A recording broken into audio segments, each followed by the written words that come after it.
આવી હતી તે આગાહી સાચી પડતા ખળભળાટ મચી ગયો છે અને લોકો આશ્ચર્યમાં આવી ગયા છે। 15 દિવસ પહેલા આગાહીકાર અંબાલાલ પટેલે યુદ્ધની આગાહી કરી હતી અને ઝી 24 કલાક પર આ એક્સક્લુસિવ માહિતી અત્યારે આપણી સાથે હવામાન નિષ્ણાંત અંબાલાલ પટેલ જોડાયા હતા અને તેઓએ કીધું છે કે હજુ પણ થોડો દિવસ સાવચેતી રાખવાની જરૂર છે। બાંગ્લાદેશ બોર્ડર તરફ પણ હુમલો થવાની આગાહી, આવનારો સમય હજુ પણ ખરાબ આવશે કારણ કે યુદ્ધના સંકેત ક્યાંક દેખાઈ રહ્યા છે।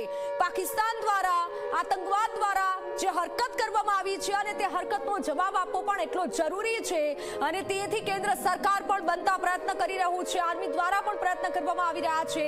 અંબાલાલ પટેલ દ્વારા વધુ એક આ મોટી આગાહી કરવામાં આવી છે। આગામી સમયમાં સાચવવું પડશે, હજુ વધુ ખરાબ સમય આવી શકે છે। આ મોટી આગાહી ઝી 24 કલાક પર અંબાલાલ પટેલે આગાહી કરી છે। 15 દિવસ પહેલા ઝી 24 કલાક પર અંબાલાલ પટેલે આ મોટી આગાહી કરી હતી અને તે આગાહી હવે સાચી પડી છે।